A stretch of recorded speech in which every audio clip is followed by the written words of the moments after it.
बहुत साल पहले की बात है। लक्ष्मी नगर में एक बहुत बड़ा जंगल हुआ करता था। उस जंगल में शेर खान नाम का एक शेर रहता था। वह जंगल का राजा था। उसके शासनकाल में जंगल के सभी जानवर सुखी और शांति से रहते थे। यदि जंगल में कोई भी जानवर गलत काम करता तो शेर खान उसे दंड देते थे। वह कमजोर जानवरों की रक्षा भी करते थे। एक दिन शेर खान अपने गुफा के सामने बैठे थे। तभी उसका दोस्त भालू उसके पास आया। फिर दोनों दोस्त मिलकर जंगल और जंगल के जानवरों के बारे में आलोचना करने लगे। मैं इस जंगल का सबसे शक्तिशाली जानवर हूँ। मेरे सामने जंगल का कोई भी जानवर टिक नहीं सकता।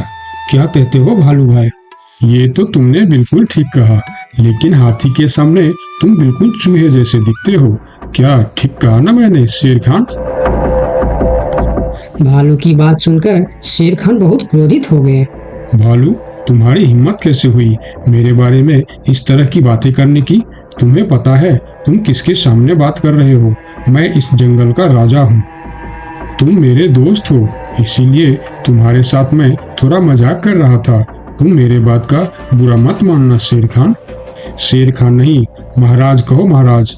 मैं इस जंगल का राजा हूँ, इसीलिए बाकी जानवरों की तरह तुम भी मुझे आज से महाराज कह के ही बुलाओगे। लेकिन शेर खान, हम दोनों दोस्त हैं, फिर भी तुम ऐसे क्यों बातें कर रहे हो? दोस्त है नहीं, दोस्त थे। आज से हमारी दोस्ती खत्म। आज के बाद मैं तुमसे कभी बात नहीं करूंगा। दोस्त कहकर मेरे सामने कभी मत आना।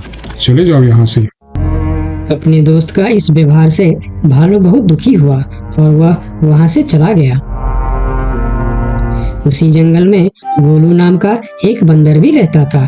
वह दूसरों की चीज चुरा कर भाग जाता था।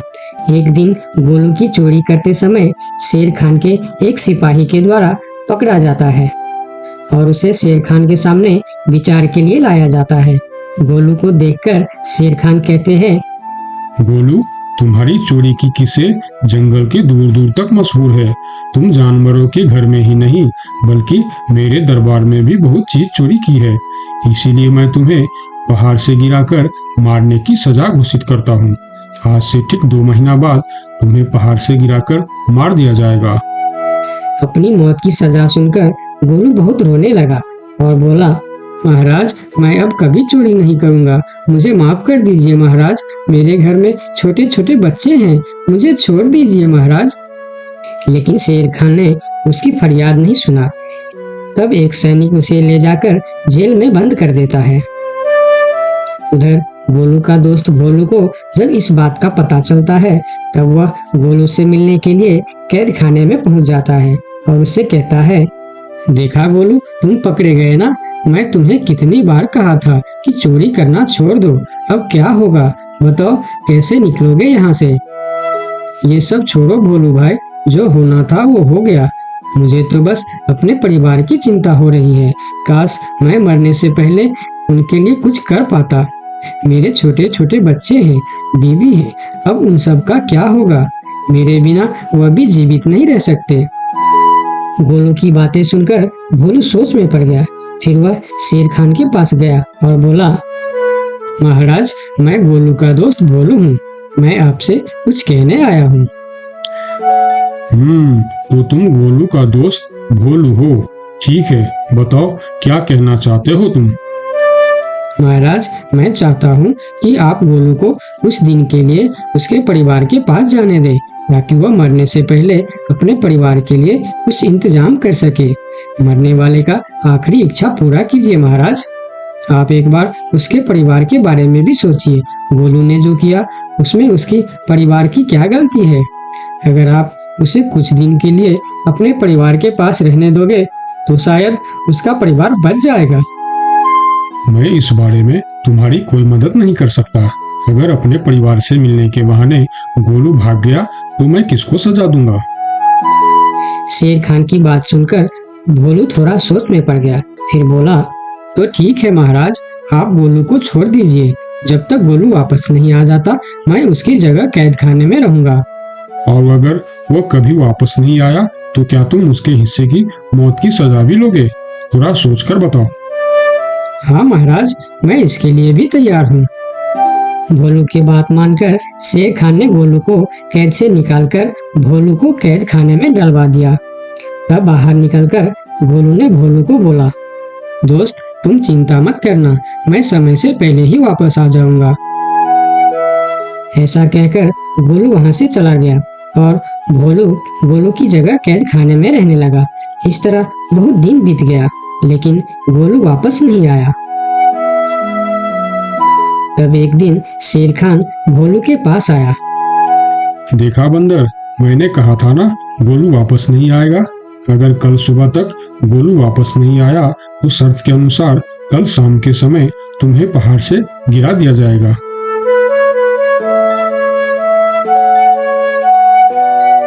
अगले दिन भी जब गोलू वापस नहीं आया, तब शेर खान और उनके सैनिक भोलू को लेकर पहाड़ के किनारे पर गए। फिर भोलू को खाई के किनारे खड़ा करके शेर खान ने कहा, देखा ना मूर्ख बंदर, तुम्हारे दोस्त तुमको धोखा देकर चला गया। अब तुम मरने के लिए तैयार हो जाओ। लेकिन इस बार भी गोलू नहीं डरा और बोला, कोई बात नहीं महाराज, मैं अपने दोस्त के लिए मरने के लिए भी तैयार हूँ। मैं यह जानकर बहुत खुश हूँ कि मेरा दोस्त अपने परिवार के साथ खुश है।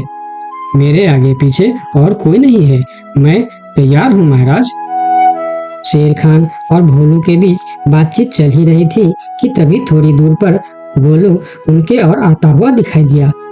फिर पास आकर उसने बोला, तुम्हें ऐसा करने की कोई जरूरत नहीं है दोस्त। तुमने मेरे लिए जो किया उसके लिए तुम्हारा बहुत बहुत शुक्रिया। अब मैं अपनी सजा पूरी करने के लिए तैयार हूँ। महाराज छोड़ दीजिए मेरे दोस्त को।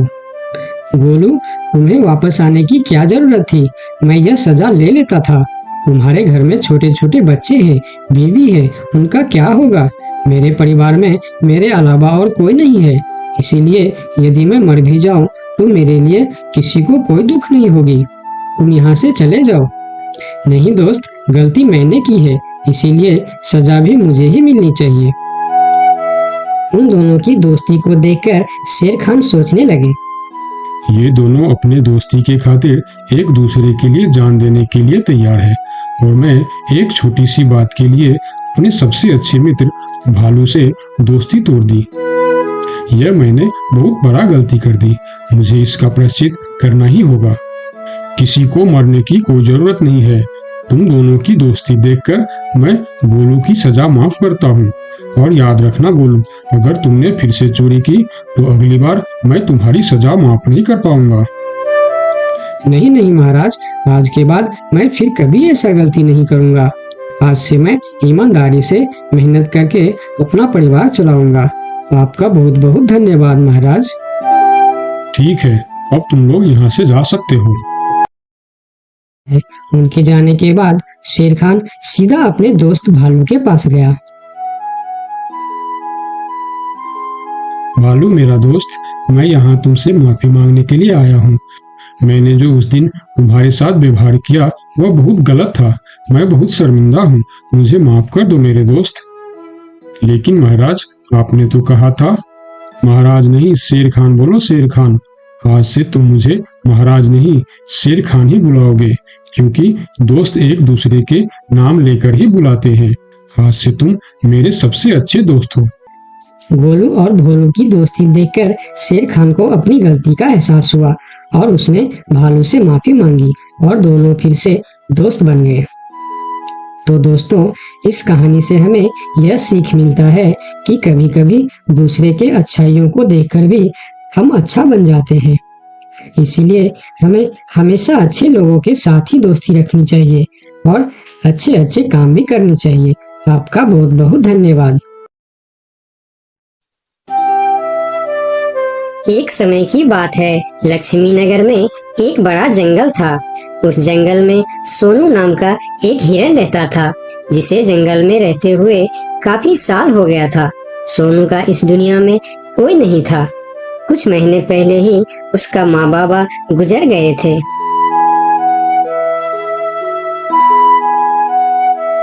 इसीलिए इस जंगल में रहते हुए उसे काफी अकेलापन महसूस होता था।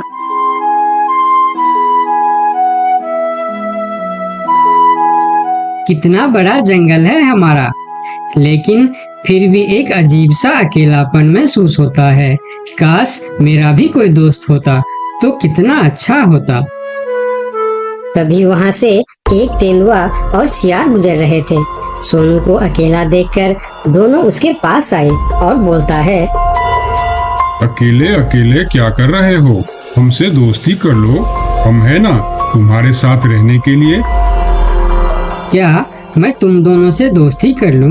तुम लोगों को काम है दूसरे को बेवकूफ बनाना और उनका खाना चुराना और परेशान करना। तुम दोनों से दोस्ती करके मैं गलत चीजों के अलावा और कुछ नहीं सीखने वाला। इससे अच्छा तो मैं अकेले ही ठीक हूँ। अब तुम दोनों यहाँ से जा सकते हो। अभी तो तुम हमारी दोस्ती को ठुकरा रहे हो, लेकिन वक्त आने पर तुमको हमारी दोस्ती की अहमियत पता चलेगी, देख लेना। ये कहकर वह दोनों वहाँ से चले जाते हैं। उन दोनों के चले जाने के बाद हिरन कुछ देर बाहर बैठा रहा। फिर धीरे धीरे शाम हो गई। तब हिरन भी घर के अंदर चला गया। अगले दिन सुबह जब हिरन अपने घर के बाहर बैठा था, तब हिरन ने देखा कि एक छोटा सा हाथी जो उसकी उम्र का था, वह धीरे धीरे उसके पास आ रहा है और उनके पास आके कहा, कैसे हो प्यारे हिरन? मेरा नाम गोलू है। मैं आज ही इस जंगल में आया हूँ। तुम्हारा नाम क्या है? क्या तुम इस जंगल में रहते हो? मेरा नाम है सोनू और इसी जंगल में मैं जन्म से ही रह रहा हूँ। तुम कहाँ से आए हो?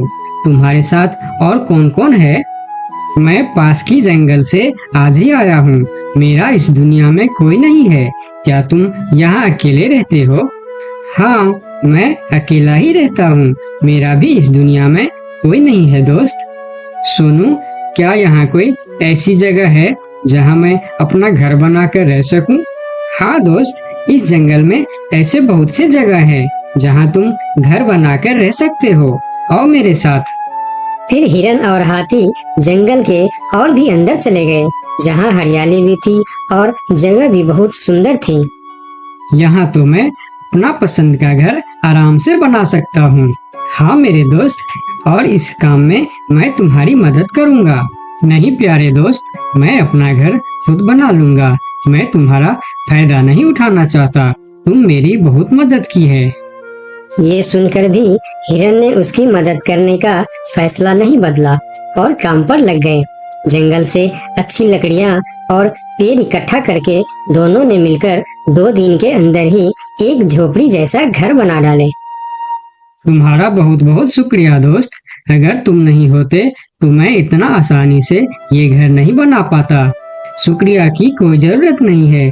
तुम मेरे प्यारे दोस्त हो। ये तो मुझे करना ही था। उस दिन से दोनों की दोस्ती और भी गहरी हो गई। इधर शाम होने वाली थी। हिरन अपने दोस्त से विदा लेकर अपने घर की ओर चलना शुरू किया।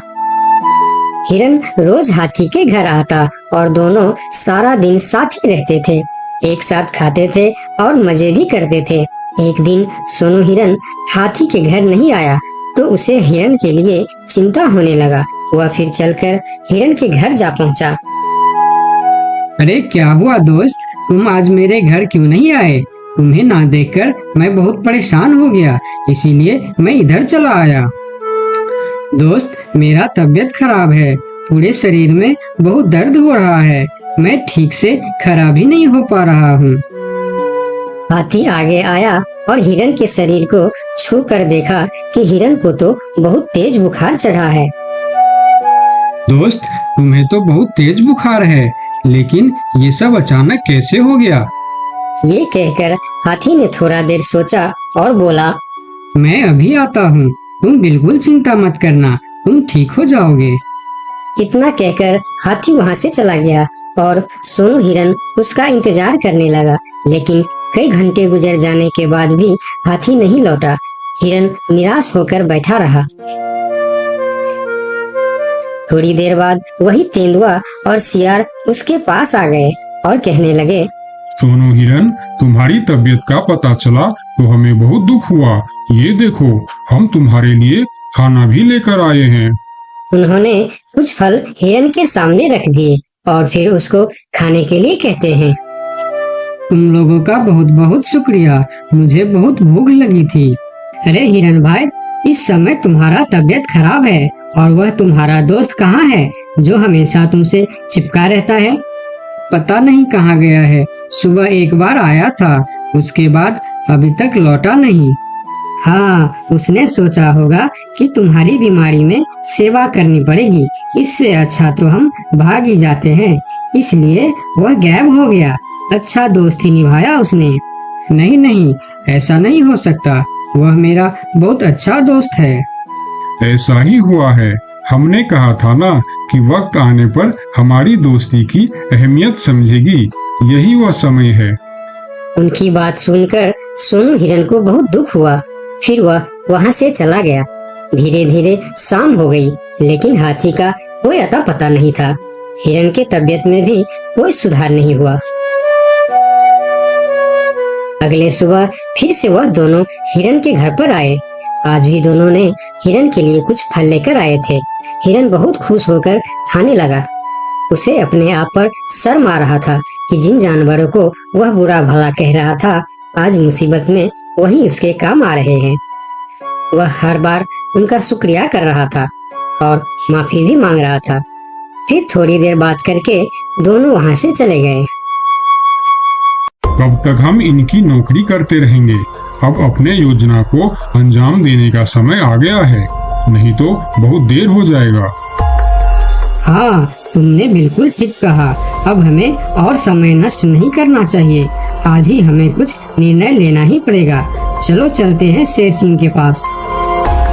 शाम के समय जब हिरन अकेला था, तब हाथी वहाँ पर पहुँचता। उसको देखते ही सोनू हिरन को बहुत गुस्सा आ गया। क्या देखने आए हो यहाँ? यही कि मैं जिंदा हूँ या मर गया? ऐसा क्यों बोल रहे हो दोस्त? मेरा पूरा बात तो सुनो। मुझे दोस्त कहकर मत बुलाओ। दोस्त वो होता है जो अच्छे और बुरे वक्त में साथ निभाए। तुम तो मेरे तबीयत खराब होते ही मुझे छोड़कर भाग गए थे। मुझे खाना भी वह लोग लाकर दे रहे थे जिससे मैं बात तक करना पसंद नहीं करता था।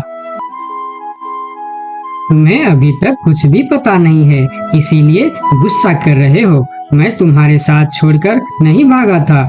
मुझे पता चल चुका था कि तुम्हें डेंगू बुखार हो गया है और तुम्हारे पास सिर्फ 3 दिन थे। मैंने घर में इसके दवाई रखे थे, लेकिन जब मैं घर पहुंचा तो वहाँ दवा न जाने कहाँ गायब हो गया। मेरे पास समय कम था। तुमको बताने वापस आता तो और देर हो जाती, इसीलिए मैं पुराने जंगल गया था। वहाँ से तुम्हारे लिए 2 दिन का सफर करके यह जड़ी बूटी लाया हूँ। इसे खा लो दोस्त, वरना सुबह तक तुम्हारा बुखार नहीं उतरा तो मैं मेरे सबसे अच्छा दोस्त खो दूंगा। ये सुनकर सोनू हिरन के आंखों में आंसू निकल आए। उसने तुरंत वह जड़ी बूटी खा ली। मुझे माफ कर दो दोस्त, न जाने मैं कैसी तुम्हारी दोस्ती पर शक कर बैठा।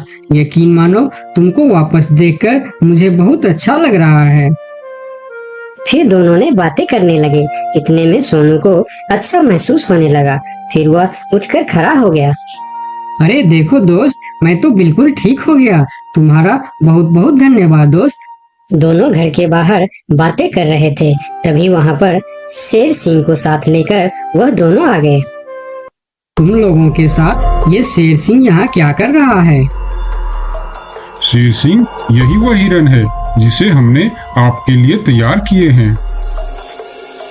ये सुनकर हिरन डर गया और फिर उसको समझ में आया कि ये दोनों क्यों इसका सेवा कर रहा था। इधर शेर सिंह हिरन को शिकार करने के लिए आगे आया। तब हाथी बोला, मेरे रहते तुम लोग मेरे दोस्त को कुछ भी नहीं कर सकता। ये कहकर हाथी आगे आया और जैसे ही शेर सिंह ने हिरन की तरफ कदम बढ़ाया, हाथी ने शेर सिंह को जोर का टक्कर मारा और शेर सिंह दूर जाकर गिरा और उसकी कमर का हड्डी टूट गया और वह उठ भी नहीं पाया। यह देखकर तेंदुआ और सियार जल्दी जल्दी वहाँ से भाग गया। फिर उस दिन के बाद हिरन और हाथी